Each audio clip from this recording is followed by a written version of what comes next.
O te whasisila atua amtani nei tau manga al whuna o ao whaitu la whono. O le ata oto ia sām whai ngā a mamalu fo I wopo se vai atu le aro whao le maota. Turona ia le pa ia usunga whono e fia le atunu. O mamalu lava mai le vavau e o lava I le wha vavau. E le ngafa tau di maina fo I se ngangana al whong pitalai. Nunu atu ia le whatu ainga tausi e whalu polu tō fia o le atunu. I le tūlanga alo ia o te whaatalofa atuai nei tai o fau. Whamalo soi fua manuia, whamalo le langi mamā le pa ia o le Palemene. Ta oto ia le tauloto inga o whetū ma le niwa. Ta oto ia matangi whapea le tau peau ma le au wholau. E whaftai le tua mwhai on tātou toi whai. E ui o le soifua e pule sea. E ui fo I whaingtā ma lui tau sa whtai ai ma le sabalinga. Ale ao lava o le atua sa wha malu malu I so se mea. E le whaingo fia le ala. O ai te tupu fe ese se inga pe ai puniu e sea le wha moe moe. E le ar fia ti ngā ma le mawhatia o langona. O wai ese le whaiva o le matila. Ese foi le whaiva o le o whirloa. Peitai. O le atua o ia o le alofa muti vale. E peo na moni mau paulo. A whai e mawhaia ia te outou. I outou nofo le le ma tangata umalava. O le mau le so ai lu tātou wala wina. I o tātou ngālu rua e whi o ea i le nganga o le whapare pale. Le anga tonu ma le whātua tua. Ina nei ngalo ia i tātou o lo sila mai le atunu. O lo te talo ma tui mai tua o le panga. Moni whae unga le lei ma se rumana i manuia o Samoa. O le aso fau, o le tae o fau, o langona fau, o le malos fau, o wha manuianga fau o topure le tua mo i tātou ni nei lao lao. I o tātou Sabavali, i le ala tanu e tau ia te ia. O nā tangia leo le alofa ia i tātou, e wha tino ai le tātou tautua ma le wha maoni, mo nai o tātou tangata. Le lafo i le tua ni tai au. Wa wha mai le upo tu special e whakasā, na o oe e le lei ai le nei aso ua e au mai. Alofa ngia e le tua. Usu ngā whana uma le tunu, wha upenga mai le langi le tō wha ma le uta. Ina ia hiu nei aso le vi inga o le tua. Samoa ma lau tapo inga, iau tūlanga wha lupe ina. Le a fua mai mangu te tele se ia pa ia mangu aiti. Iau pa ia wha tala le lei, iau mamalu wha malo, i sām whai ngā wha lenga nu. Nu atu ia. Ma tot wha talo wha atu nei tā fau, i lo o tau soi fua manuia ma le langi e mamā. Wha malo wha lau, wha aftai on sai. Wha malo wha parepale. E mātou te mo mia lava lau te talo ma lau tapo inga. E mawai so mātou malos, ma so mātou manatu e whaatino ai wala awina. Tapo i maia ma le manuia le nei aso. Pa ia o tātou mauta nei, sui mtanga luenga, mai se whala tongtu mauta le malo, nisi foi o le tunu o tātou mafuta. Pa talo whaatu, malo soi fua manuia, tapo i maia ma le manuia. Manuia tele le usunga fono le Parliamentary nei tai au, i le lofa, ma le anga le lei o le atua.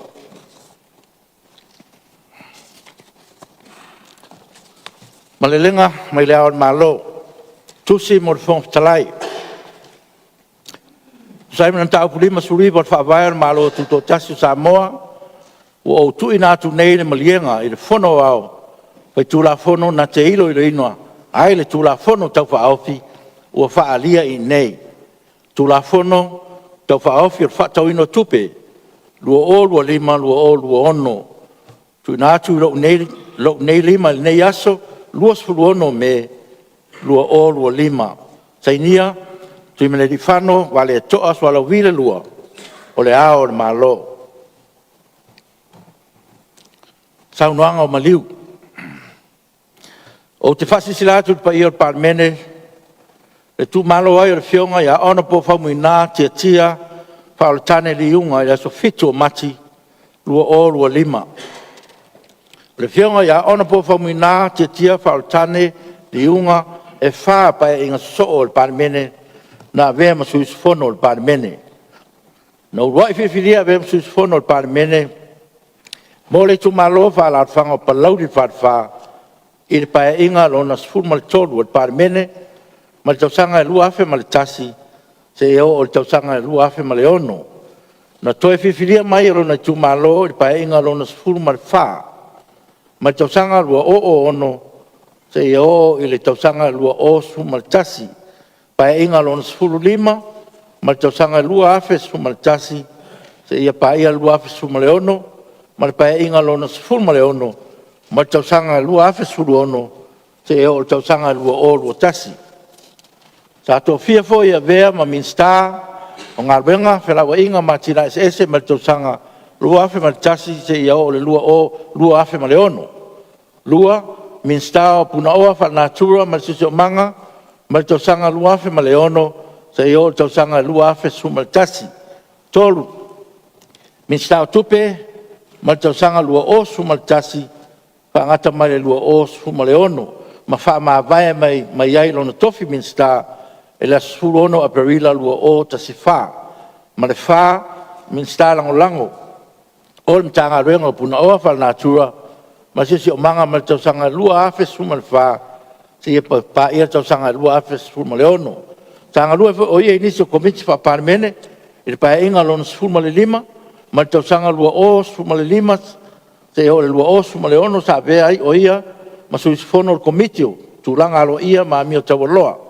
Sui sifono o komiti o tupe maua ma tupe tutongi, ma sui sifono o komiti o sui fua malo loina, ngā ruenga tau wawhia rai, ta upu tau loto i whale, ma tina e o fio anga ma anga so tai.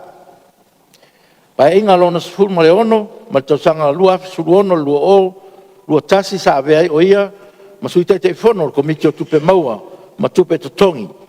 Le fionga ia ona po whaumi nā tia whaoltane liunga, o se sui al vayang whauwhai, e pui a ia tau o tangata, HRPP. O te whasisi dat foi, le tu malo ai o le fionga ia ona po e au peni a mina, le avaise tae, le aso limo me, lua o, lua lima.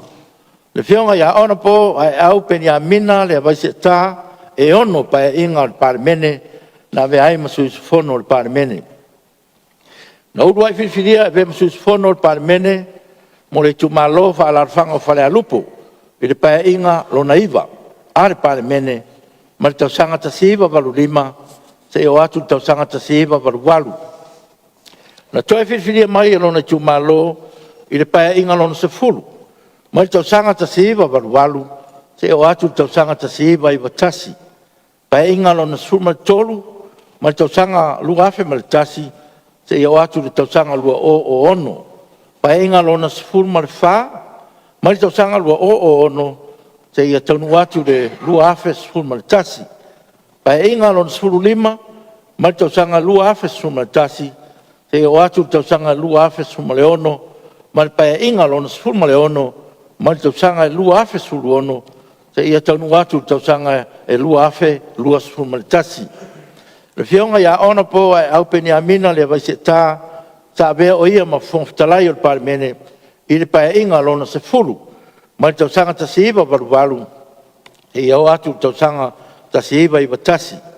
Tanga rua fo o ia nisi o komiti wha Palemene, i le pa e inga lona iwa, ma le tausanga afe fisarau walsu lima se o le afe fisarau walsu walu, sa vea o ia ma sui sifono o komiti o whamtalanga o tupe le malo. Pa e inga lona se fulu, ma le tausanga tasiiva walu, se ia taunu atu le tausanga tasiiva i watasi, a ve ai ma fonftalai, sa ia tau ave whaatasi ai ma tofinga, o le teitei fono o komiti o le maota, teitei fono o komiti o tūrafon tū mau, ma le teitei fono o komiti o whaalaputonga ma iuni wha Palemene. Pa e inga lona suma le tolu, ma le tausanga lua o tasi se ia, au lia tausanga lua o ono, sa ve o ia, ma teitei fono o komiti o whaatau inga, pisinisi ma ala manuia. Sui teitei fono o komiti o soifua maloloina, ma ngā ruenga tau le wāwhea loai. Sui teitei fono o komiti o tōwhinga whapitoa, sui fono o komiti o whamtalanga o tuper malo, ma sui fono o komiti mo mta upu tau whainga pālota. Pa e ngalona sifuma le whā, ma le tausanga lua o ono se o lua o tastasi, sa vei o ia ma teitei fono o komiti o soifua maloloina, ngā ruenga tau le wāwhea loai, ta upu tau loto i whale māti na e o fio anga, ma anga so tai. Sui fono o komiti o ngā ruenga, sui fono o komiti o tupe maua ma tupe tutongi. Sui fono o komiti o mta upu tau whamsinonga, leo ma whalpui, ma whamsinonga o whanua ma suafa. Sui fono o komiti o tūlanga ro ia, ma mi o tau loa, ma sui fono o komiti o whaalapu tutonga ma iuni wha Palemene. Pa e inga no suma le lima, ma tausanga lua o suma le tasi, te o ma lua o tasi ono sa avea o ia, ma sui teitei fono o komiti o soifua maloloina, ngā ruenga tau le wāwhea roai, ta upu tau loto i whale māti na e o fio anga maanga so tai. Sui teitei fono o komiti o whafoenga tau pūrenga le māloa ma ofisa whaavae. Sui teitei fono o komiti o loanga o sia, tūlanga mua, ta upu tau pisinisi, ala manuia ma leipa. Ma sui fono o komiti mo ofisa o Palemene. Pa e inga lona suma leono, ma tausanga lua o tasi ono, lua o lua tasi, ta vei o ia, ma sui fono o komisi wha Palemene, ma sui fono o komiti o tūrafon tū mau, ma mta upu tau whainga pālota, ta sanga ma to whinga whaavae. O le pae inga lona viva ma tau sanga tasiva o lima tasiva o le walu. Ma le pae inga lona sifuru ma tau sanga tasiva o le walu. Tasiva i matasi sa vea ai masui o le vayang whai. E pui pui a ia tau o tangata HRPP. Pae inga lona sifuru ma toru ma tau sanga lua o tasi se e o lua o onu. Sa vea o ia masui o le vayang whai o le SNTP. Pae inga lona sifuru wha ma tau sanga lua o onu se e o le lua o tasi sa vea ai masu sifono tuto tasi. Pae inga lona sifuru lima ma tau sanga lua o tasi se e o atu lua o tasi ono sa vea ai masui o le vayang whai o le tautua. Ma le pae inga lona sifuru ono ma tau sanga lua o tasi ono lua tasi na toe a vea ai masu sifono tuto tasi. Na wha mawai alo ia i tono Palemene le asparele lua sifuru i Januari lua tasi a o lumana i ai wha taapeina o le pae inga lona sifuru ma le ono i la sotolo mati lua tasi. Ia, ve ia ne ava no taua, fa ele leo fon fitalai, ma sui o le Palemene ma moli atuai wha maisenga, pa mafan whananga i fionga i whalitua, o nofu alo, o ainga, o fioanga mai tu malo, o na mafutanga mo tisia ma fionga i sui ma malu, ua wala au i aile atua, e ala ni malanga, le maliu, maleoti. Sai o anga basani o tatu mauta nei, o te wala au atuai ma le nganga mawalalo le pa ia o le Palemene, e o tatu tutulai whaatasi mau, mo se minu te tasi, whailoa e o tatu whaaloalo, ia fionga i sui mamalu o whai langi folaunga.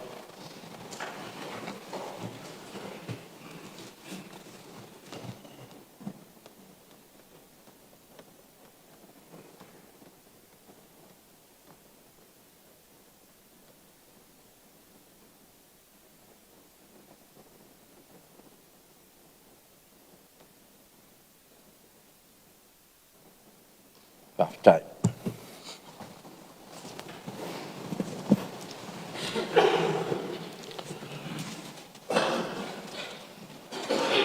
Taunoanga Parliamentary ale fionga le tamatai Parliamia. O te tapala fionga le tamatai Parliamia, molo taunoanga Parliamentary.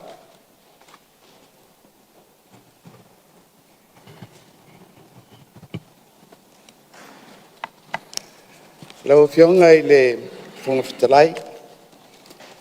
A fio minister al kabineta. Ya, a fio lau fionga i taitai o le tua ngai. Ya, ma sui ma malu o le fono faitu la fono. Le tapo inga mau, i la na fionga i dao ma malu o le malo. Whapea sui o le fono o sui tofia. Le fio o le whamasinosili. Le pelestene o le whamasinonga o whanua maswafa. Whapea ari i matamai tai o le whamasinonga. Ua tātou whātasi fōi ma whaururunga o mta ngā buenga ma whalaputonga tu ma oti ar malo. Ai whapai atu fōi ma le whaaloalo i le whaafonga tāpua i mai ale tunu. A wāre pai o tama ma ainga o ainga fōi ma tama. Le mamadu o le usunga tu mua mpule. I tu au ma la taua. Ainga le tai. Ma le au fonti. Ia ai maise. Le nofo tāpua i o e kāre sia.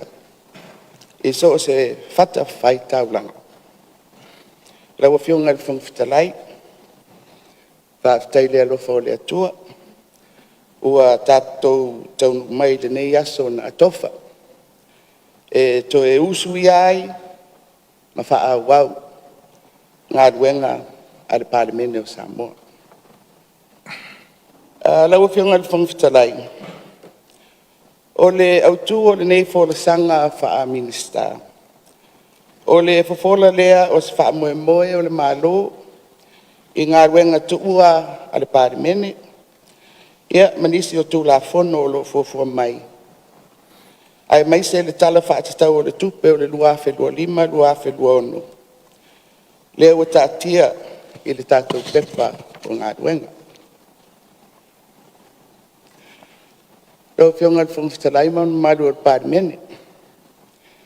Na wha mai ar tātou whono talanga tarua i nei a mati.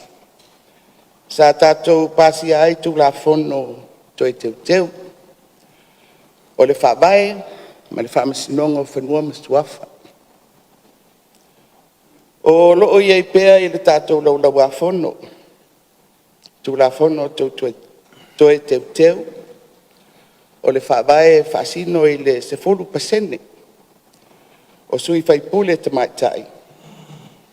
Ma isi teu teunga o le tu la whono whenga palota.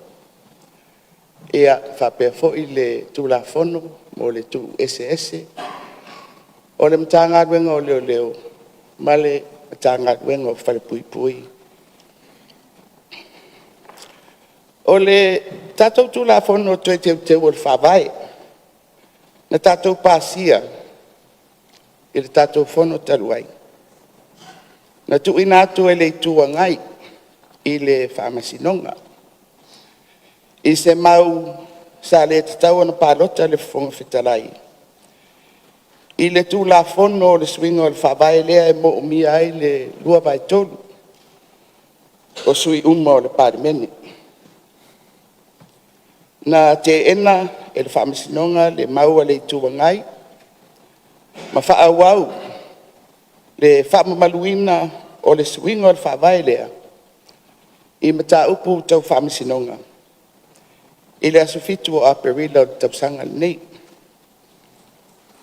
Ua toe whaulu. Le toe tarusanga o le apili. A le itua ngai mo le mata upu lea. Ma ua iei nei i luma o le whamasinonga. Lau e whionga i le whongwhitalai.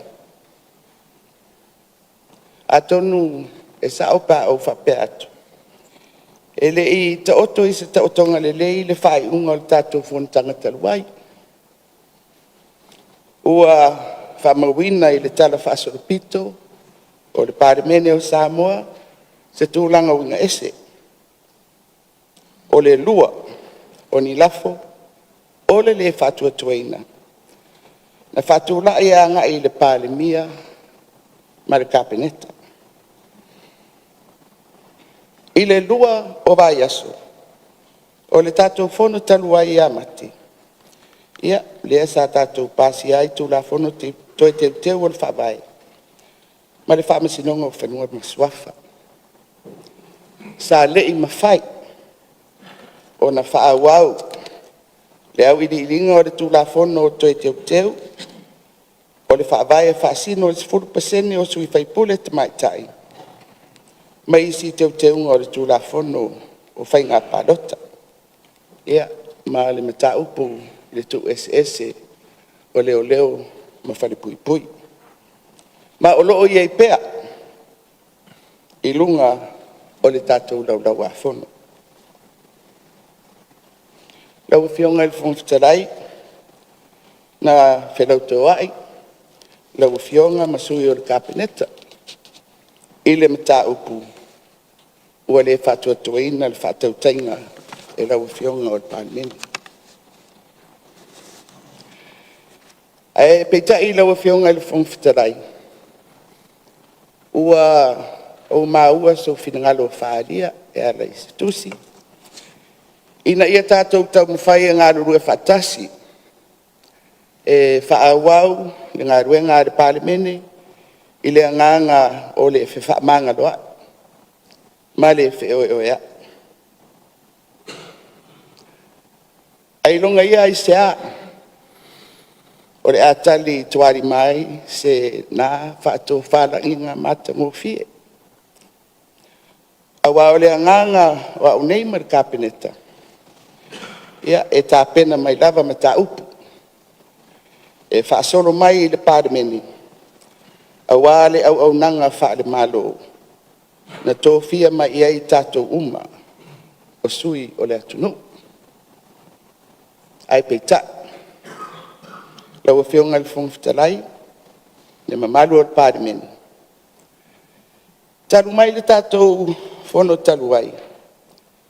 E le nā tia pe pongi sa foi. Le whaafonga ma le sila le atunu. Inisi o whaaringa, a le taitai o le itua ngai. Whapefo i le sui o le itu malo ngā ngai whumaunga numero tolu. o le taitai fono o le vaenga whai o le fast. I le tatau o na whaataape le Palemene ma toe sa ili se finangalo le atunu e ala i se whainga palota tele. Ia, lau a whionga le whangawhitalai ma malo le tātou Palemene.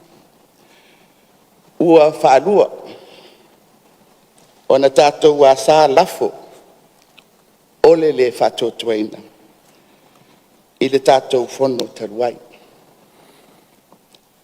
Whātu mai le lafo mua e le taitai o le itua ngai. Te ena e le sue o ngangai whamaunga numero tolu ma sue sifuru iwa. Ta whea le lafo. Whātu le lafo lono lua. E le sui o ngangai whamaunga numero tolu malan vaenga. Te ena e le itua ngai. Ta whea le lafo. Ma o loo whaawau mai ei pēr le whainga malo.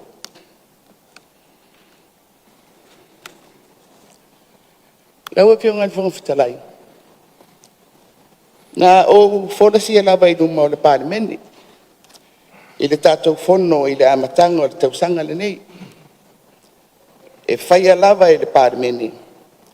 Le whaai unga o le whaamuta. Po o le whaawau o le whainga malo nei.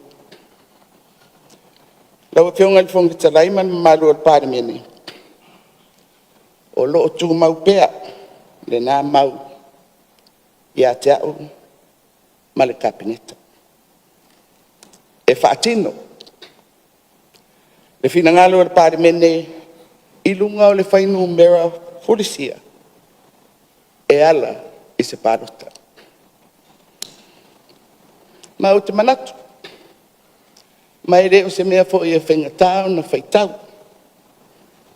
E pau le awala e maua aise numera polisia o le mauta e whaamuta ai le whainga mālole ni pe atutu whatasi le ituangai ma le si vaenga lea o le whatuatua i le atua Samoa tasi le awala lea whai manino ma whaamaumauina i le Palemene. Lau e whionga le whangawhitalai. Ona o mai eilea i le mata upu tūpito o le whonatanga le nei. Le tala whātatau o le tupe lua fe lua lima, lua fe lua ono. Lau e whionga le whangawhitalai ma le Palemene. O le whangasolonga o se tūla whono tau whaofi. Mo se tala whātatau o le tupe, mo le tausanga whātatupe. O se mata upu o le whaatuatuaina o le whainga malo. Confidence. E ui ele o mai o io i le tūla whonu whaavai le tūlanga lea. Ai o se whainga masani convention i malo whaatemukalasi. Apa u se tala o le tupe. O se whaailo foile nā, o le whatuatuaina, o se whainga malo. Ma o lea lau whionga i le whangawhitalai, o te whaasirisila alua i ai le Palemene. A pasia le talo le tupe, ua i le laulau a whono. Talo le tupe mo le luafe lua lima, luafe lua ono. A pasia. E whaawau le whainga malo nei. Ai a le pasia pe te whea le tūla whono le tala whaatatau le tupe. O na tātou whanga solo loa lea. I aia ingo le tūla whono whawai.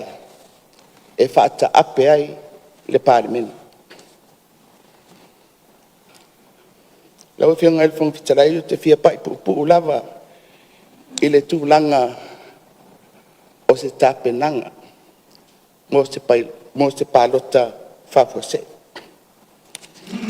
Awa o le tūlanga masani o whainga palota i le mai au se paia inga e tolu masina e whaangasoro ai tāpenanga mo le whainga pālota.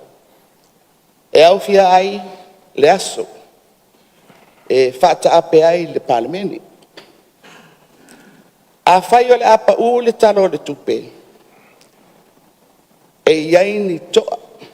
Onga onga e lua. E ono le mwhai ai. Ona whai se tāpenanga mo se pālota tele. I to tonu o le tolu masina. O le toa mua mua. Ia, ele opose li lo whanga solo. Le whafowina o le stala o tātou lola pālota. Ua longo mai ele ofisa o whainga pālota. Ua ausia le 52% o le stala i le tūlanga au au. Ai, olo o iai tu malo, ele ausia le 50% o la to lola.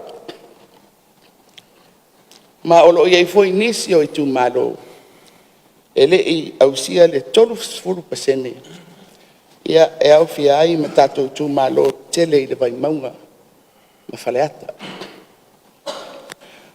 Ole lona lua o toa. Ole ai inga i le tulafono whainga pālota o lo iai nei. I le tau ona le stala sui tau wā o whainga pālota. I le ono masina i luma mai o le aso pālota. Ono masina. E whete e na ele na ai inga. Ma le tulafono whaavai. O lo ai ai e tolu masina e tāpena ai se whainga pālota tele. Lau whiunga le whunga whitarai man mamalu o le Palemene. E whainga tāo na whangasoro tāpenanga masani mo se whainga pālota i runga o tulafono o lo iei nei. Ma ole a mo umi ai. Te tuina atu o mata upu o whainga pālota. Mo ni whaatonunga whaali tulafono. Mai le whaamasinonga mauanunga. Lau a whionga i le whungwhitarai man mamaru o Palemene.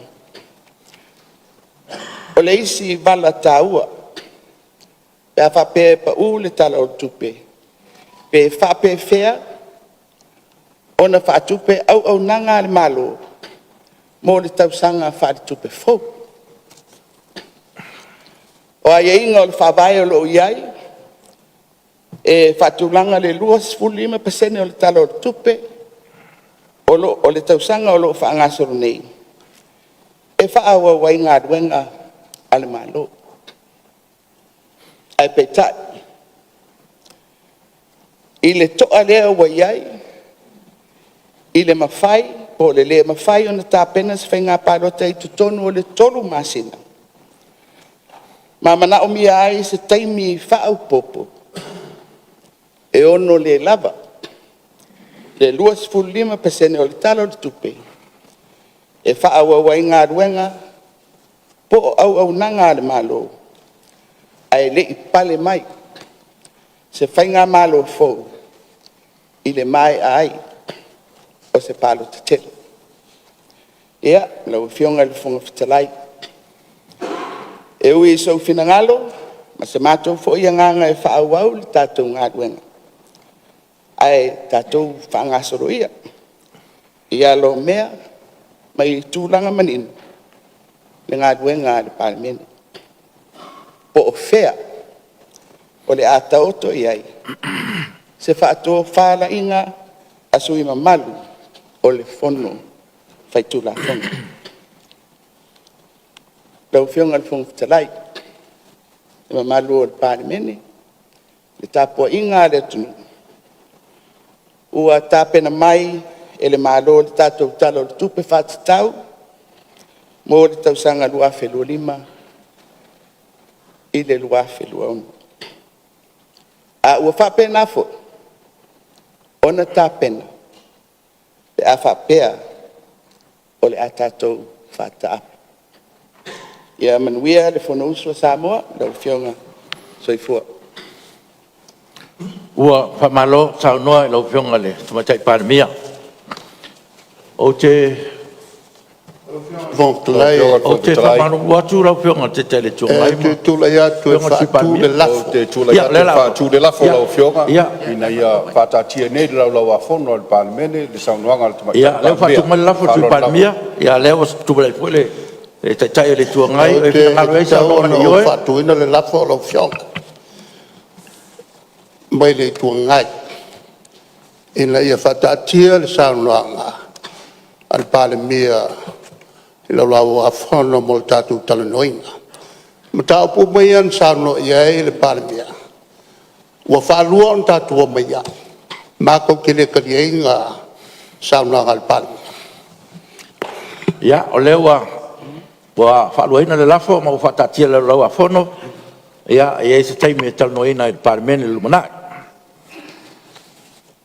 Lafo o le te tai mauta tu sai mal tu lafo tu mau fas mi fitu tu le melo whionga le tu matai Palemene. Lau fionga le fono fitarai. Ia o te tula ia tu e fatu le lafo. Ina ia tu sai ma tu lafo tu mau fas fitu. Ia whaaua umai ngā ruenga tu ua le fono au fai tu lafo. Mai le tau au fianga lua feluas fulfa, lua feluas fulrima. Ile tau au fianga le nei o le lua feluas fulrima, lua feluas fulwono. E peo na tusia ile pepa whaupopo ngā ruenga, lua feluas fulrima, lua feluas fulwono, numero tasi. Whalua le whionga sui Palemene, mi stau tupe, mi stau ngalung tele, mi stau palatonga tatou malo. Sili, o la whamaunia le lafo e whina ngalo e sa no mani ioe. Au ese le ai, ua manu malo le ioe. Lafo o komisi wha Palemene, tu le mera whionga sui te telefono le komisi wha Palemene. Lau whionga le whongfitalai, o te whātū le lafo. Ina ia whamaunia le nei whono au au le tō whio le whionga ia ono pō, muripola ana rosa ale mori o, e avea masui usu whono o komiti o tupe maua ma tupe tutongi. E sui tūlanga le whionga ia ono pō tō lupe ma o I au tele pō muri nuku o ne sembo. Le lafo lea ma whaalolo lo whionga. Palua e mista o leo va pepo ele sui o ana numero tasi ia va pepo el sui o pole alini numero lua. Sili pola fa maunia lafo e fina ngalo esa no mane ioe. Au ese le ai ua manu malo le ioe. Ngaluenga o le aso tau malo vai tau ngo tu lafon tau faofi. Tu lafon tau faofi o le fatauina o tupe lu olu lima lu olu ono lon fetonga mo mua tu la melo fiong al mista tupe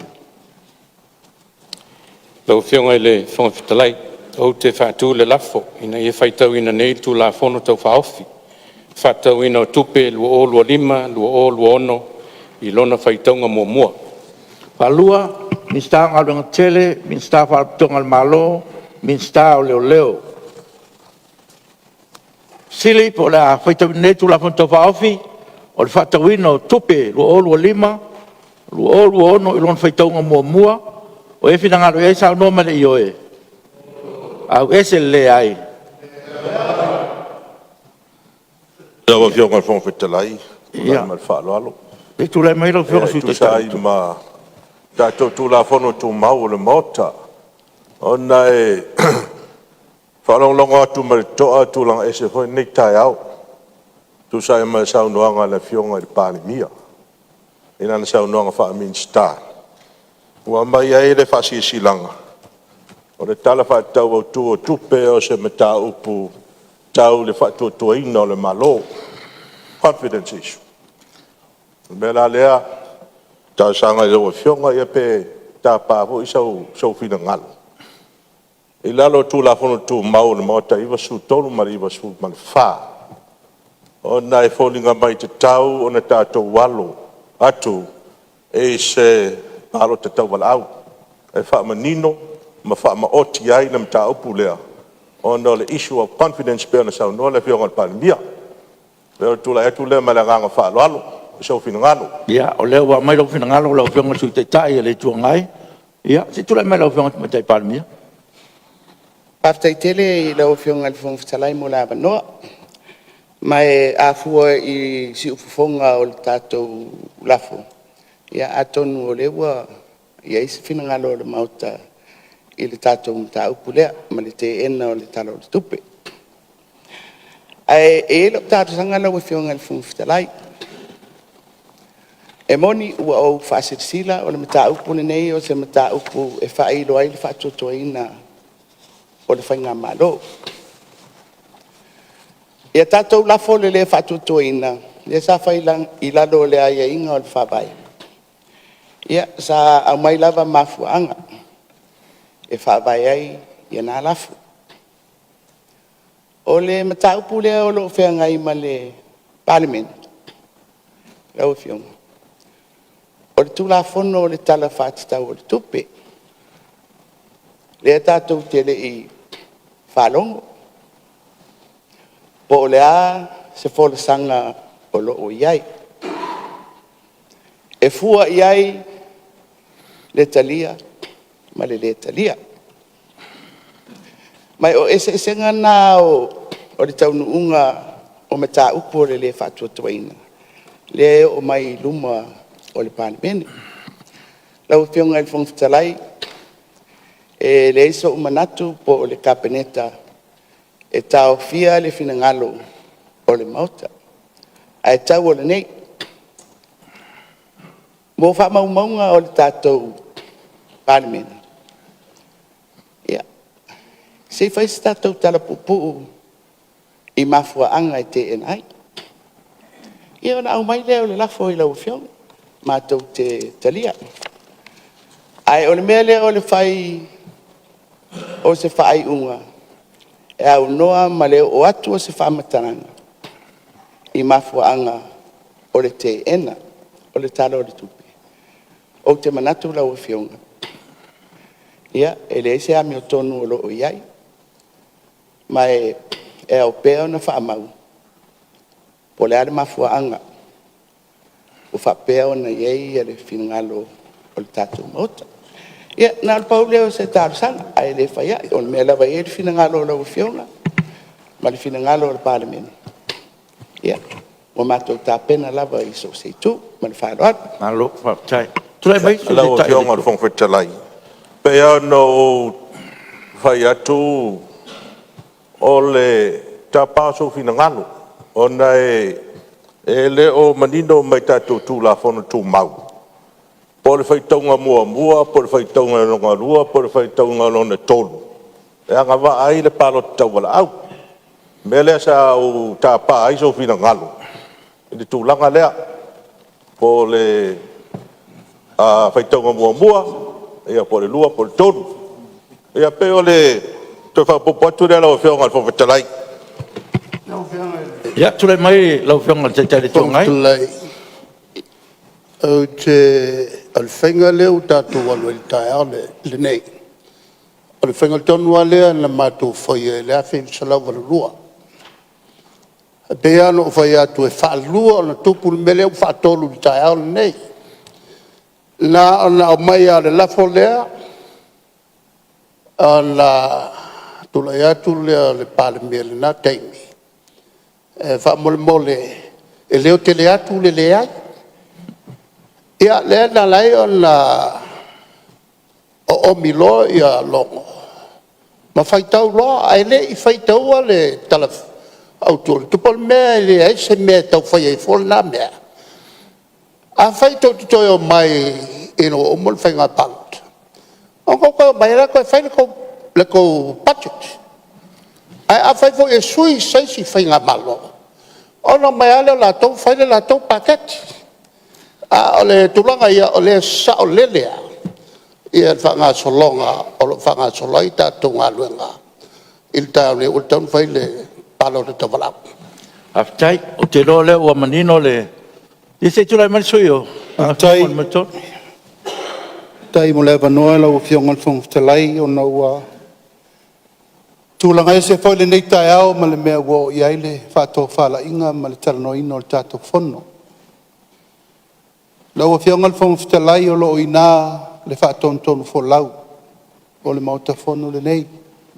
Mātou le awa ia fo I lau kuata ma whainga. O le so solo al tātum tā upu.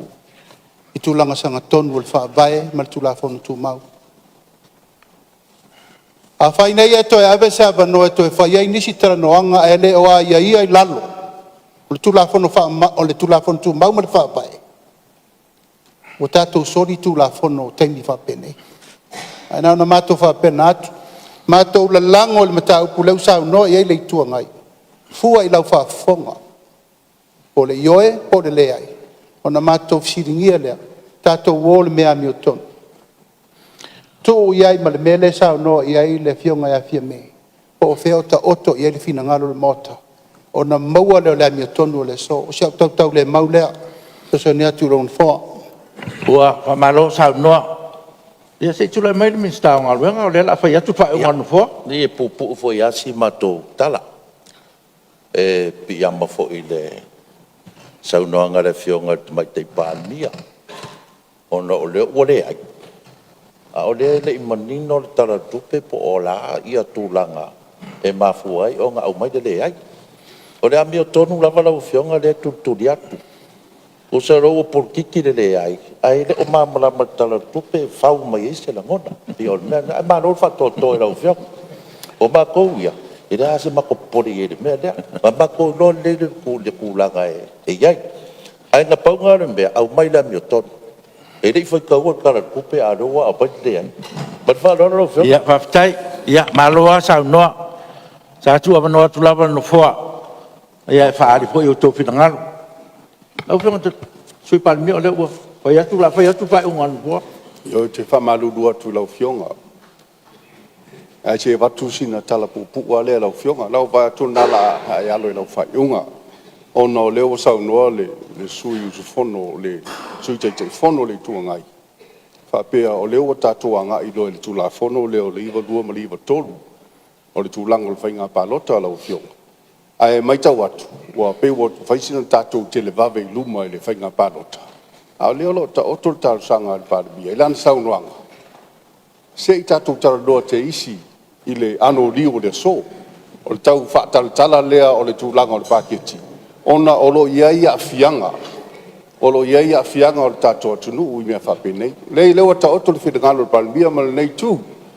Ai lau fionga. E ao ona whapafonga le atunu I le tāpenanga le tātou malo. A lewa whaile ioi. Ai leo si la fia le tūlanga. Olo a fia tutolo nei tala whaatau le tupe. Olo iai whaponianga mo le atunu. Ono lewa manatu le tū whapokiki. Ia ai wale si le sila ele tūlanga o le afianga o le tunu o le talo lea ma le whaalo tele lau fionga. Ai o te ena le pālota tau wala au lea. Ona lea ele o ta oto le lei whaagasolonga ngā luenga whaale tūla fono. E ao na manino le tūlanga lea lau fionga. Ia na whaatato o lo lea I lesi tūlanga ma le whaalo lava. Haftai, wale lei o lewa. O vetalai. Si mtau o tuai at fai unga whaftalai o lo kukura I so mai. Ia, e pupua o na peo au lea na la ngātua na mtau. Ia, sao noa. Lea ngā whaalo alo. O le tūla fono tū mau iwa su toru ma iwa su ma le wha. Pawal mea la mai ai. A umana mai te whasini. A watu ia a vo I le whingalo le mauta. A whai e whafonga atu e tele le ai lo le ioe. E ma whaila o na tau sanga. Sparo tau wala au. O leo umana mai te whasini. Leo wa whafonga le mauta ua. A mai vo le whingalo le mauta. E leo tele atu le ai lo le ioe. Ina mātou whalonga atu I nei le tuangai. Le ala foi mai le tula fon tu bau iwa sulfa. E nga va.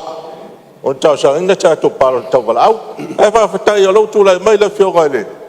Le tai o le fast, le tai fon. O le sui malu mai nga ifo mau mai ton. O la fo au bai lo no fina ngalo. E me tau pu na watu. Fa fatai to fanda to siel bot. Ia te lo lewa. O manino le. O manatu. Ia. O manatu. Fa maru atu. Tau sanga le fono te wai te fia te noa. Ia le foi wa te au te tonu le vai tau le nei. O le vai tau o le whaalinga o mafofonga. Ia. E rei si e ita ia tulanga paul mea. Sa whapetu ule amanoa. Se ila unga whaamawai uma sui o le mota. Ia, a o le i. Ia o le la unga isi sui ia e. I le tala tupe. A sa tau o na tu ule amanoa. Se i tala noa le lei ma la unga sui i tu malo. Ia, la lea whaina. Whaftai. Ia. I to wha. O le mai tau atu no fua. A tau na launga whaamawai uma te ngata la le toi mai. Ia pe o le nganga lea lau whio. Ia. E le lea le whaamanino tu peo le. Ia se tula i mai le sui o. Ia. Maulolo.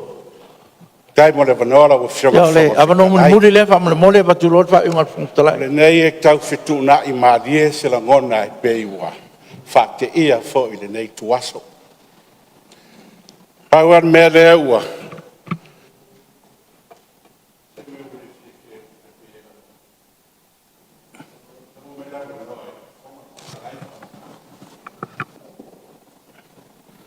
Leo leo yo ao. Solo ye yo pepa mkwa kete. Ole. E pauan mea lea wawena o so mai i le tau fi de aso taimile nei. Ole matua re whakasa. O le tau o le vea maso o Yesu. Tele lu tau ma fi tae fea ngai. O le vea masui fai pule o le Palemene. O le tele ia o lu tau e fea ngai ma tātou. A leo wei loe le so. Tau a fionga fonga fetalai. A o na luta na ngā taifale. E upu ta oto le swala upure le moka le nei. Tō manga e la wa fionga ma lau wha tō whara inga. Whaftai ka mai tai pare bia ua sau noa. Le loto fe wha manga roa i o mena tu tupu taruai. Leo wa toi tūlai mai la wa fionga. He leo se wha tai muanga le lei lea mo le nei aso. Le lei ma maasei o le aso le nei. Leo wa wha fufonga Samoa ma wha taritari. Le alau wha i unga o le awhai. Sau noa le sui tai fono o le tuangai le rilo ia. E lo manina o le whawae le tūla fono. Le tu aso e whai e le pālota tau wala au. Lalo winga. O le whau tau tanga tatau ma le wha tō whala inga lo loto e lau e whioa. Leo wa wha me moe iai le whono uso le Palemene naksime nei. A tonu o le mea lea. Na to e tawhai fina ngaro ka mai tai pāre mea. Maua le loto wha mangaro lau e whioa. E lei seise a toa toa. Mai Yesu. Hai manatu ai reisa ua sala. Sau e tongi lau maefe.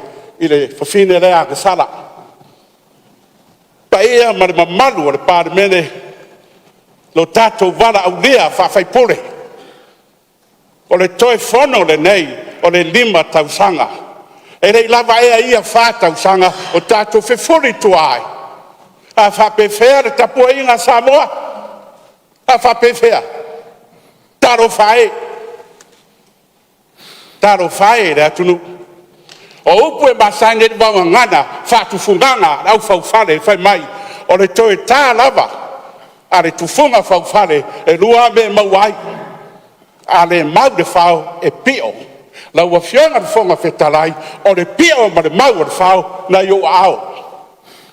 Na yo au wa lafo atu le whatutuanga o Samoa nare tā puai. Lau whaai unga le aso le nei. Whao matua le aso wha matalanga. Lau a whionga le whonga whetalai. La le whaatari maise o mātou tō malo. Leu a vai atu taru tupe. Tasi tesi ma le 8 miliona sa tātou fola fola. Fola fola la matanga pai a inga. Whaso atu lele wa mai. A wale tau nuu nisi forfolanga. A sia una ia se inamulala o ai le Tupua inga Samoa. Manuia whana usu. Pene yasu. Ia o lewa. Hoi atu whai unga nufua. Toi paulo tātou sui sa tu atu lava le amanoa. Ina ia. Whale pēa le tō wha ma le whautanga. Tātou talanoa ma whaan me pēwhi na ngaro mauta. Wa sa whai atu le whongwhtalai. E whaalangolango atu le pa ia o le mauta. O fea iei wha tō whala inga. E whaftai e tu sa mau, Ia, e se mea na mai se man Palemene fa maruru atu. Ia, o le lava e mau ai fa mangaloa ai, I lunga o tātou tai o le tunu. Me le fa maruru atu ai, a tu sa mau, le ai o lo solonga le le lava mea uma. A le whangwhitarai, ma le whainga malo, ia man Palemene. Tātou mta upu. O lo whanga solo lava ia la fua o le Palemene, pi o tātou tu la tu mau. O le mta upu I luma le lolo wafono temi o le lafo. O le lafo o tu la fono tau wha ofi, ale min stao tupe. E leo se mea na oso whafu se epe whafu aweta, o le lafo, na tu ina mai tu tonu o le Palemene. Ina ia whai e le whingalo, ma tu langa masani ai o le Palemene. Ia e batu fasili, ia na tu ina mai leo le tali o le Palemene, o le tali nai whai mo tātou. Pitai o leo te whaangolongo atu, ia e leo mauti noa fo I le whaalongo o le whangtalai, ia le tōtele fo I le tu, tōtele fo I le tu. Ia o le nganga le nā. O le tūlanga I le tasi e mea na o iai saunuanga anisi o sui. O le whaitaunga mua mua. Tasi lea mea sa ili le whangtalai, ma le tele whangtanga taruai. O le awhi ipsalau Aso Lua. E le tala le tupe, o le awhi ipsalau Aso Lua. O le whaitaunga mua mua lava o le tupe. Ia na pa u wai ngā malo. Ina nā teimi. Ia o au sa ili linga. E le o whatanga sa ili. O te sa ili ina iei ni mau lelei. A wale mauta. E mese fwoi whaafongfonga me le tunu. O le ala na e le mwhai no o watua se whai unga whapea se whai unga. Ua whausia le whongwhitalai. So na ia langona. Leo sau no manino te mai tai Palemene. I le mafu anga atasi le mea na upsiringia le mātou whono le komisia nafi. O whea e sau e li tūra whono. A pa uru tala tupe ua pa uus whainga malo. Lean sau no manino te mai tai Palemene Convention. Ua maasani ai whainga wha Palemene. Ale la rolangi. Ia mana malo tau kulenga ea Fiame tātou. O le ala lea. E leo la ititi la le tapenanga al whongwhitalai. I le tūlanga o me whapenei. Me lea, ia, o te wha maruru atu. E le I maea le ngā ruenga o le talia po o le talia o le lafo whatu o le minstau tupe. Ia, o le melea, o manatu ai. O le awhai stato pālota tau wala au ina, e manino tonu o ia whina ngalo mautana nei. O ina tonu lava e manino I whina ngalo. Ia, o na awe se ile mtatou ni nisi langona. O manatu. Ia, e sili lea, o na o lea o lea mautinoa le whaalongo le whongwhitalai. Po o ai, e malos. Po o ai e manuia. A o ai e te. Ia o le winga na whai ungan fua. Me lea o te tāpāla sunga whai tusi tāle longo. Ia longo uma ia sui malu Palemene la whai tatu pālo tau la au.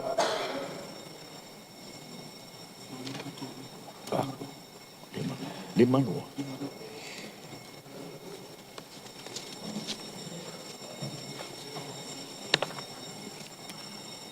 Ia, whaftai o leo o longo mai ele. Whai tusi o leo atua o matato sui. E lima suma le lua I te tono le Palemene. O sili, o la wha maunia, whai tau mua tu la whunto wha ofi, o le whatau ino tupe, lua o lua lima, lua o lua ono, o e langolango ina, tu tulo I mai.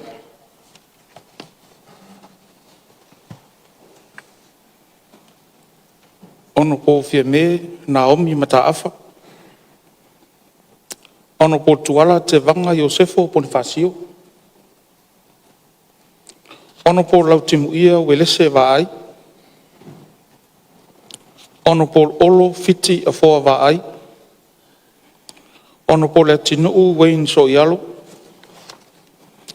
Ono po valasi roa pitu whanua to ngamanga tawhito seli. Ono po whaualo Harry Jeffrey Schuster. Ono po langa aia tie tu au tufunga. Ono po niu ava eti la malolo. Ono po matamua seu manu vasati sili pulfana. Ono po seu ula Ioane. Ono po mau si osi pupo mai.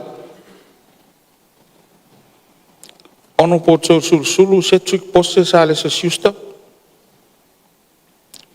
Ono po lautimu ia manu ringo mo pesaol. Ono po whale o mawaianga, titi mai atafua.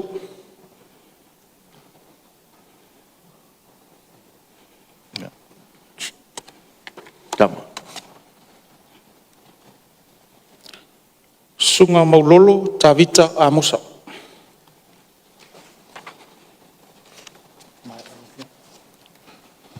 Mo i lātou e te ena le lafo tutulai mai.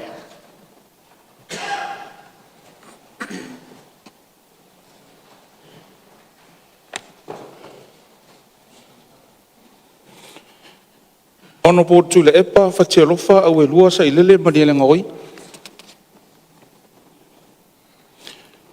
Ono po la wofo, fontoe nua fisili pia la wofo. Ono po sala, fata pinati. Ono po lau tafi fio se lafi pe sao. Ono po lo au sola malamalo kene te sio. Ono po fai malo toa kika stawas a kau.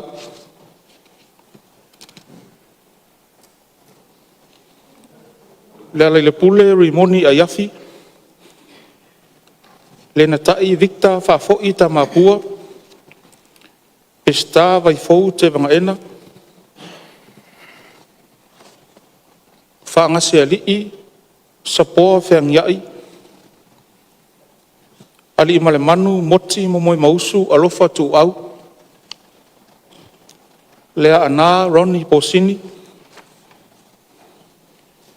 Awa pa au mulipola alo itafua mulipola. Tea to ala beato. Tangaloa tele pasi poloa. Se wa muli fasi toma. Foisala lilo tu uyoane. Fuyono te Nina Crichton. Angasiata vale lio te nuvasa peto. Ma ngele se kati fiaui.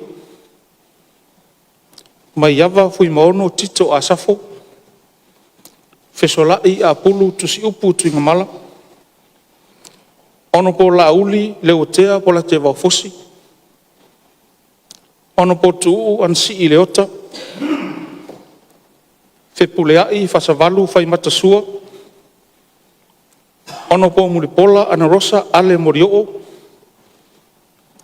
Ono po to lupe maui autele po munuku on semo. Ono po leota laki la mustele. Manu leleua pale tasala ti tovale. Masina lupe, makesi masina lupe. Ale vena ale. Lupe matasila ngalumalamana tolongata tongia tileleia. Fua ava suli malo amatanga. Ma ai ono tile ngafa.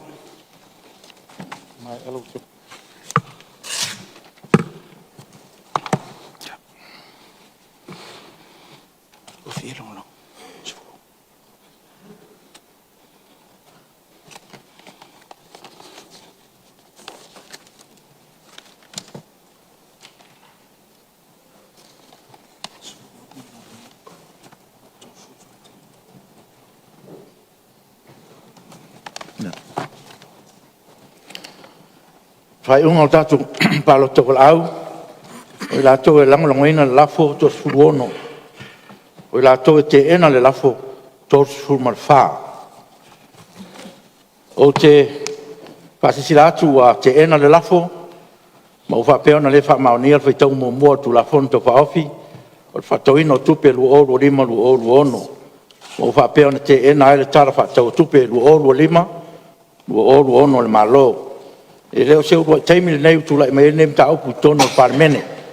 E ui e leo se mea masani e Parliamentary le tunu. Ua si lia le fast food tau sanga. Pato ato e tu lai me leo nem ta upu. O leo ta oto le finangalo le mota. Ma oanga ia Parliamentary te makarasi. Mo sa ilia o fai unga mi o tonu. E le tau fai loa o tau unga fo i leo ngā ruenga al Parliamentary nei atu. E leo se mta upu fo i la ava ai se fo ngā waa.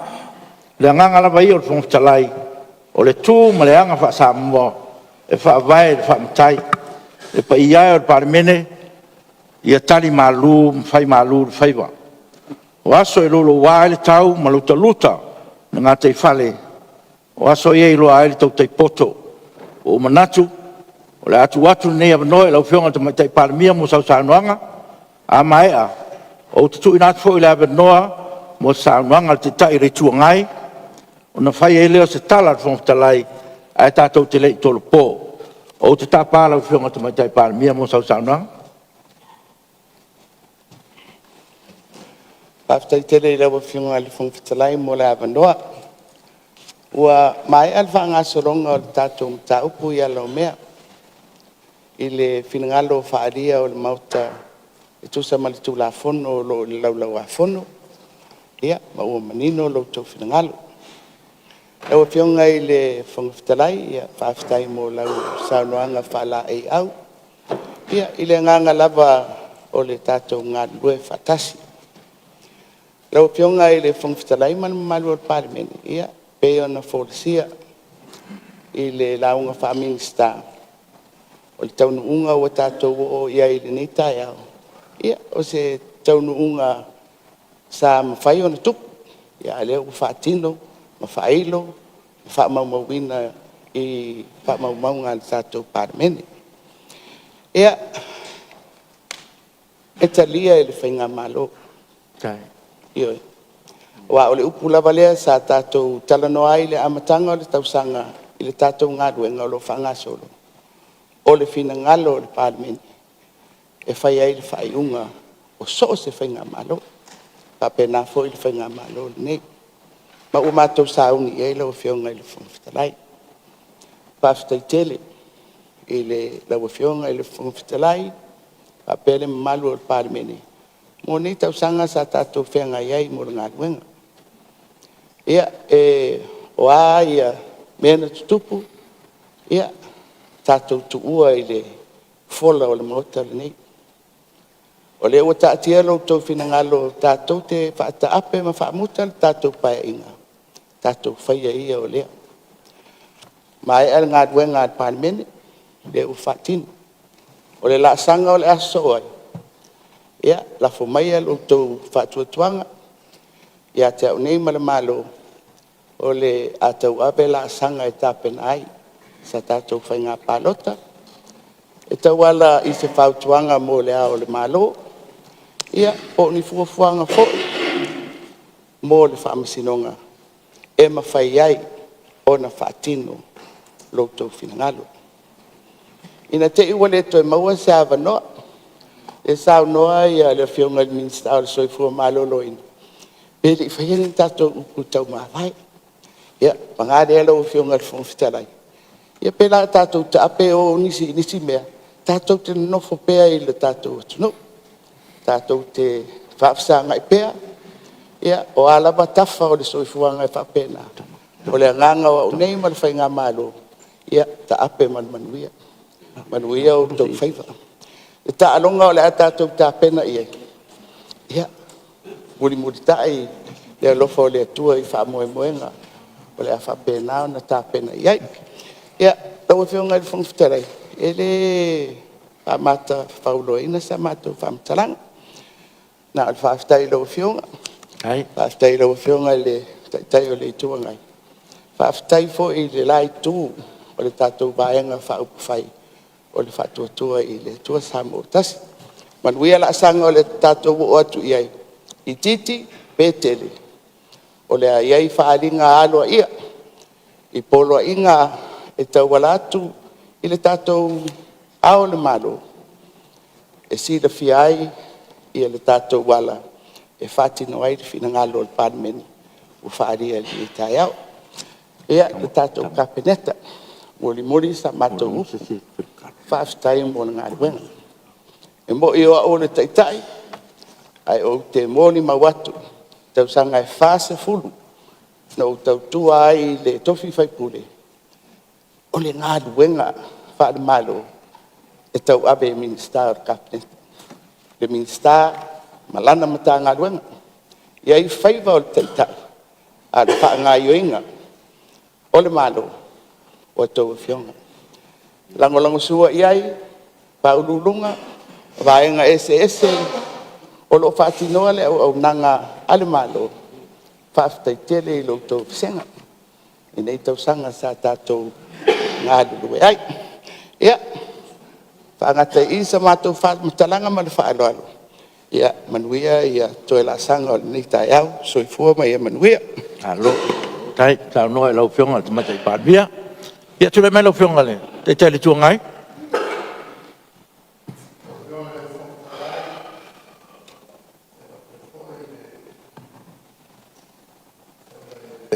Palemene malan kapeneta e tenane foi le mamalu le tatou Palemene o te tula ia tulava ma le ava tele e a le Tupua inga Samoa on tulanga falupelupe e le fio ngai le malu le tatou malo la fio sui tofia e fa pe foi le Tupua inga famslonga a mai se Samoa on tulanga falupe a inga malatu tama fa pe foi tu momo pule tu au malataua inga le tai ma le va au fonti Tupua inga foi tatou usua malo e Samoa sai e a wale fio le kovana ma le kovana lutena ma malu i Malta e lua a fai tu la fono il presidente fa per foi te fono fontalai ia pa ia fasino il falanga folu ma le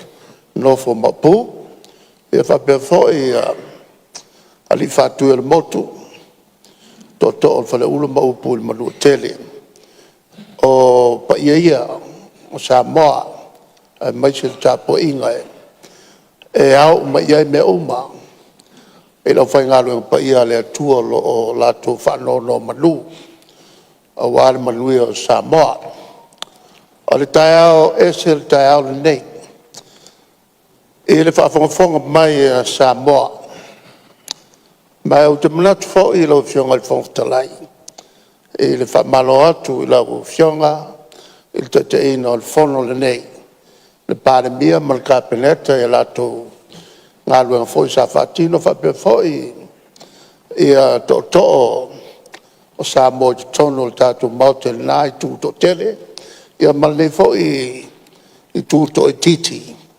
e le whaingofie le nofo inga le nei nofo inga le nei la mata mai ai e le ano o whawhati ata mai tele ia vaenga ese sa tatou fetongi ia i tono al Malta le nei o ia anga masani e tasi ale aunga ia manuia le tatou atunu e whawhawhawha mai a Samoa ma le tula mai o le mamafa o le whaitau ese e le tatou pulenga malo o le tatou te le lalaki. Fa malo lava fo il Palemene ma le kapeneta. E le lato fo i tau mawhai e le whaingofie i a ngā luenga sa mātou i nā fo. Mai tele i a whawhita au le whangai pēr ma le tatou atunu. E le whaingofie fo le tatou walo atu i lumalai. Ona o le taimile nei umatua maua ea i a whasuia inga le tatou soifuanga. Ai amata mea mai fafo o lo a whaina ai le tātou atunu e te lere ngā luenga e tau na whai o la fo la se matau mai a le atunu e le taiao le nei e iai lava e a fionga le Atua e le matete inai i tātou o le na te iloa le mea te tau na whai ai le whaia o le anga sala le la ilo mo sisi o le afo la ia tulanga o tātou tau nuu ia i taiao le nei e tasi alta i ala o le na te si le fia le mea te tau na whaia le whaia o le anga sala le la ilo mo sisi Mai le se so tātou I fianga sala. E tātou te mana la uma.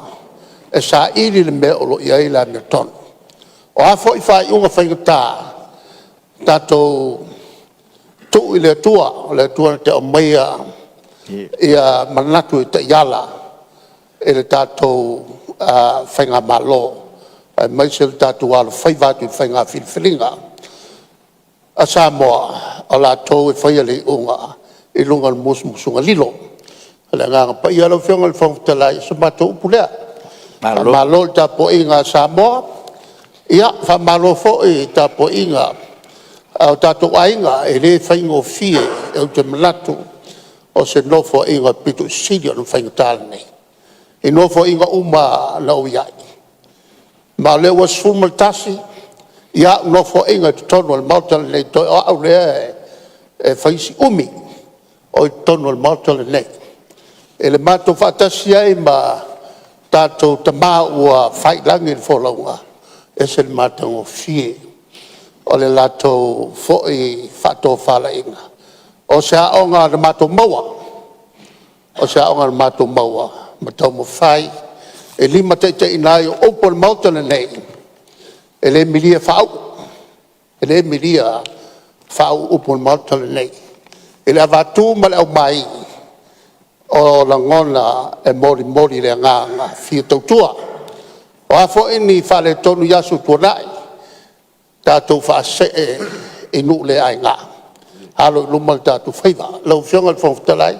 Whamaloa te fo I lo nofo mai nā oe nā. Mā tō tele.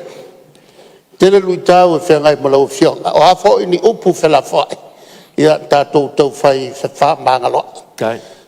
La whatu le tai Palemene. Le o sao no e iei nā I vaenga te tau na whai.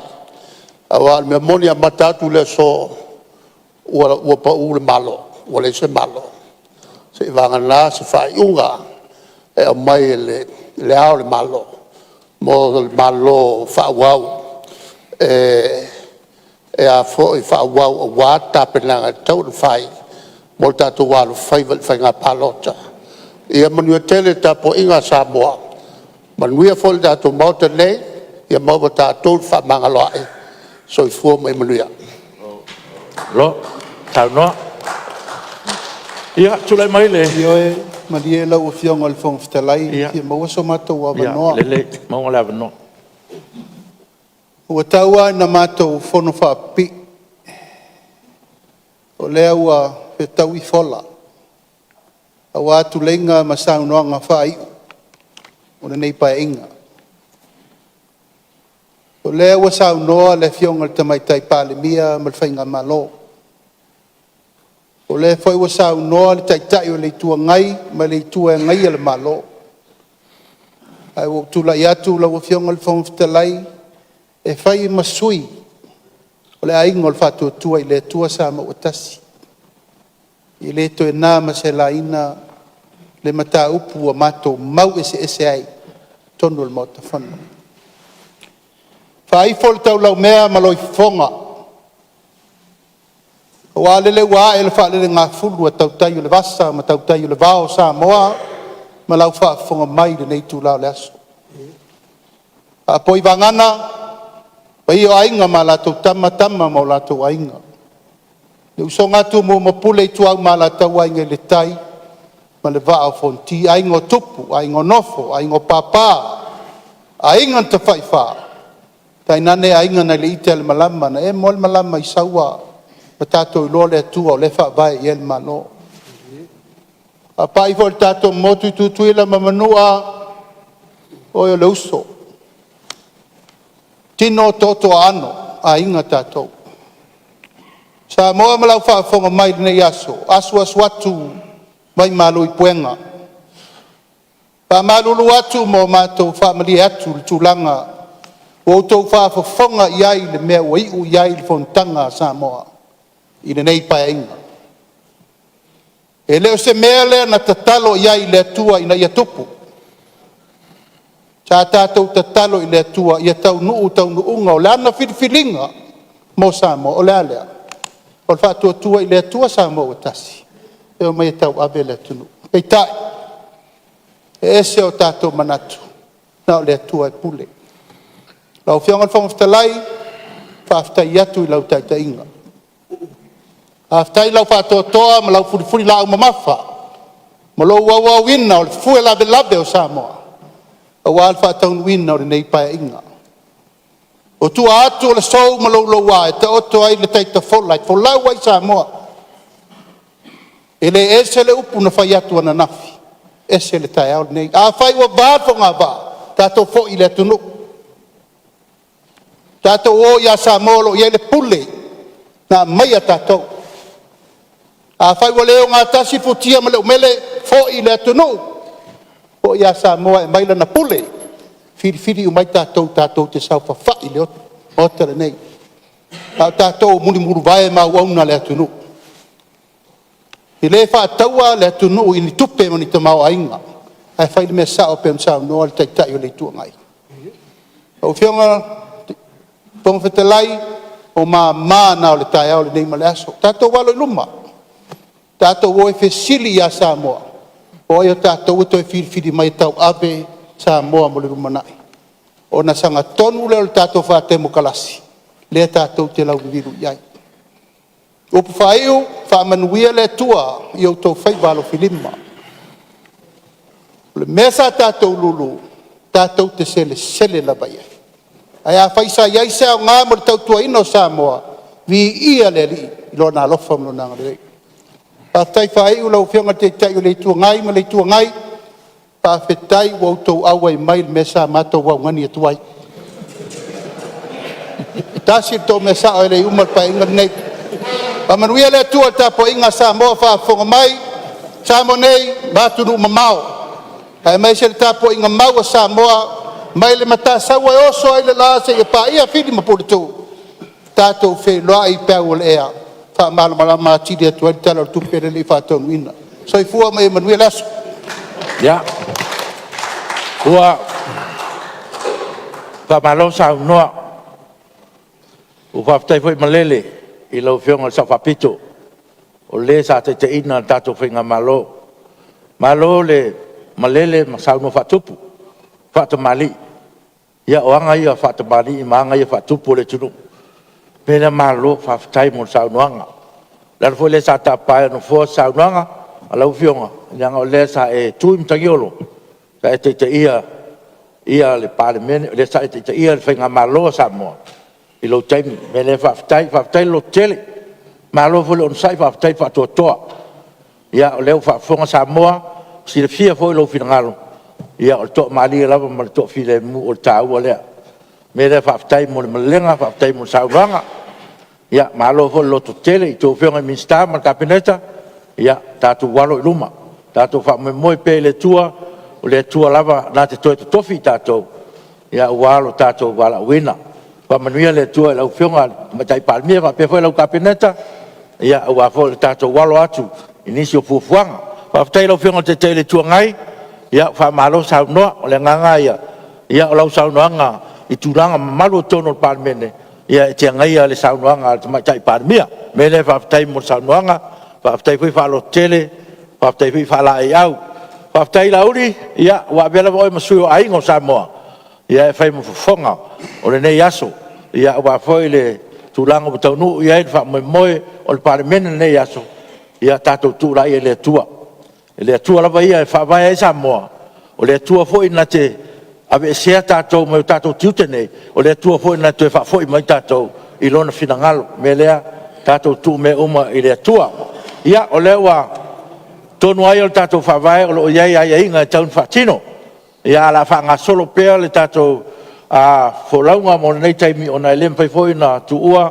o mia le tātou atunu e le o iai se whainga malo me lea ia la tatia mai o la baba ai e wad whanga solonga ia o nisi foi fuafuanga mo le ngai luma o le tātou atunu me lea wha malo whaftai lau tapo inga Samoa ia wha malo whaftai tele lau tau tapo inga e watu foi malu puenga o la foi se sila I nei aso mo le taunu unga o le Parliamentary ia wha moe atu wha atu I lau tatalo ma lau wha mangalo ia ma lau tatalo foi mo le ngai lumo le atunu ia wale funa uso tai le tunu o ase lo mona manuia fa manuia le tua le tapo inga Samoa i ona tulanga fa lupe ina la fa fionga le malo malo tapo inga me se foi le sui fono sui tofia ia fa malo tapo ai fa tai talo ia fa pe foi la foi ngau tofia le tua ia fa tai tele mo lo talo mo lo tapo inga ia le wai u le fontanga Parliamentary nei aso e tato fa mo o lava le anga ia tulu manai belea ia o te tapala o fionga sui fontalai te me stato talo fa o tato fono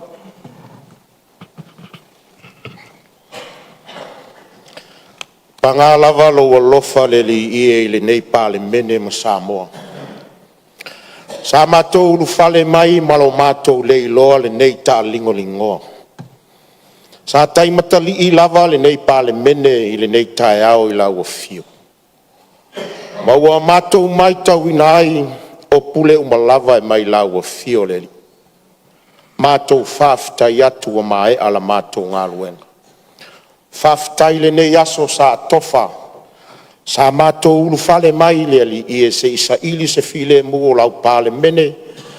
Ae mai se o le tapua inga si o matou watunu. Matou faftai le malosi le tino ma le malosi le mafaufau. Fatonu folau ai o matou vala awina le ali ie. Matou faftai ilo file mua. Wa mawala matou tonu le li ie. Awa o lo fina ngalo lava e mawai le file muo i matou uma lava le li ie. Fafitai sa matou fitongia i whakasoi o tua oi ono le vai o i matou mau au. Lea ua topule la ua fio ia i matou ma whaata atia le ala fua o tai o lo ua tunu ina ia maua se file muo Samoa matou momori le fafitai i la ua fio. O matou tangata le aunga lava matou te tutu ma mao ma lau fio le li ie. Whamangalo le nei Palemene ma i matou o tai le li ie. Whamangalo lo watu nuu atoa le aise sio i matou e eise tonu ma le sao le. A vea le tongi ola na sau nie lo walo pele. Whamangalo ina ai i matou tai totasi. Matou mana tua le tapua inga tai o lo matou watu nuu. E fionga lea mamalu le malo ma le masiofo. O sui o le fono o sui tofia le li ie ma o lato fale tua. Se tasi o matanga luenga a toa iai le li ie. Le ofisa o whaam sinonga. A wale nofu le lei o lo mato watunu. E le whaangalo ina. E au whai ngā luenga to tofia le atua o lo tapu a imai le li ie a wawhaiva o lo Palemene. Se e wha manuia ia i le lau telo lo mato watunu ule ulu fafo ma le ulu fale. Wha manuia ia i lato ma le lato tapua inga mamalu le nei yaso le li ie. So se Samoa i se tafa o lo tongi mai lana maa i le tamau ainga.